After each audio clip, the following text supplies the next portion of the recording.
So, Doctor, let me start with something where some people on social media are getting a little cute. They say there's no Christian roots to celebrating Easter. Easter is a pagan holiday. We should never use the term Easter. What is the truth, Dr. Calvert? Well, I think that to a certain extent, they're right about the word Easter, because that is only used in the English-speaking world. And in the English-speaking world, it came into use probably sometime in the Middle Ages. Nobody's quite sure. There was an ancient Christian historian, the Venerable Bede, out of northern England, who talked about this goddess Easter that some people worshipped, but had no connection with Christian Passover, or Christian celebration of the death and resurrection of Jesus. And really, it shows up first in print in, of all places, William Tyndale's Bible, when he's talking about this celebration. And from then on, it's connected to the celebration. But in the rest of the world, the celebration of the death and resurrection of Jesus is referred to in its original Greek and Hebrew, the Pascha, which is related to the Passover and to this idea of sacrificing a lamb and the blood of the lamb at Egypt, with the passing over of the Hebrews into freedom from slavery in Egypt, and the last of the great plagues of the 10 plagues of the firstborn, the use of the blood of the lamb and the establishment by God of the Passover feast, which was celebrated by the Hebrews, never a pagan feast, never a pagan activity, up until the present day. And the Christians, of course, celebrate Passover in a similar way, as an extension of our Jewish roots, because, of course, Jesus was Jewish, and the New Testament is the fulfillment of all of the prophecies, all of the looking ahead of by the Jews, by the Hebrews, of the coming of the Messiah, the fulfillment of the covenants. And what you have here in Passover, and in what Christians do every Easter, and unfortunately we still use that word, is celebrate that feast, the Passover feast, as it's fulfilled in Jesus Christ. So this is not a pagan activity at all.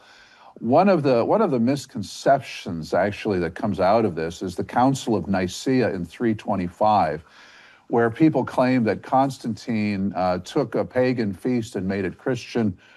They also claim this about Christmas. And what's really befuddling as a historian, Charlie, is that this never happened. It never happened. It's attributed to Constantine and the Council of Nicaea. Now, the Council of Nicaea did discuss the proper date for the celebration of the death and resurrection of Jesus, but it had nothing to do with paganism.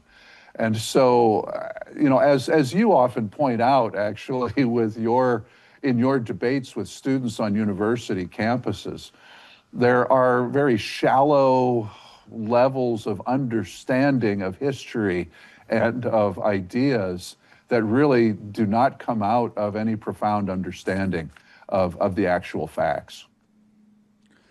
That is really well said. And so, Dr. Calvert, I want you to explain a little bit more about how the early church sought to redeem pagan terms or festivals towards pointing people towards Christ. Everything from even wedding rings to Christmas. Talk about how they are not pagan in origin or nature, but at times there might be terms used, but the spirit was all about redemption, to get people that were so attached to their pagan traditions and bring them into Christianity. If I get that right, please, keep going, or correct me if I'm mistaken there. Please, Dr. Calvert. Yeah, I think it's very complicated because remember that the Christians and the Jews were not part of the pagan world. And so there was a definite desire to stay separate from paganism. And so when we look at the celebration of Christmas, for instance, and the celebration on the 25th of December, that was done 200 years really before Constantine.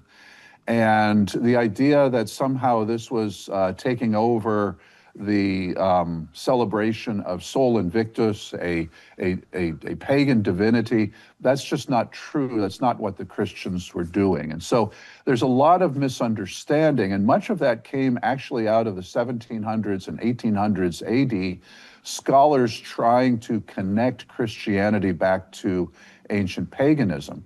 Now, when the Christians, do adopt some aspects of their culture, such as the use of wedding rings or the use of other aspects of the culture, it's not what you would call a full-blown adoption of pagan activities. Remember that these people were persecuted by the pagans and not particularly wanting to take on the worship of, in some way, or even the hint of worship of pagan gods, of pagan divinities. So I think that, looking at this historically, one has to be very careful about that. Now, along the way, did Christians build churches on top of old pagan sites in order to Christianize them? Yes, they did. But it was a Christian message that they were making and not the pagan message. Did they sometimes use the old pagan temples as Christian churches? And you do find this every once in a while, that they will adopt those structures and make them Christian, like the Pantheon in the city of Rome. But when we talk about the fusing of pagan and Christian activities, you might find some of that at the local level among Christians who are maybe confused about the transition that they have just made from paganism. You might have some confusion there. But really, on the whole, when you talk about what Christian leaders are teaching, what they're really trying to get across to their people, is this idea that we are, as Christians, very much separate from the pagan world. I would argue that a lot of the confusion in the modern world about, for instance, Constantine, or the use of pagan ideas or sites or pagan divinities within Christian practice, that is actually more modern confusion than it is the actual practice of what's going on in the ancient world among ancient Christians.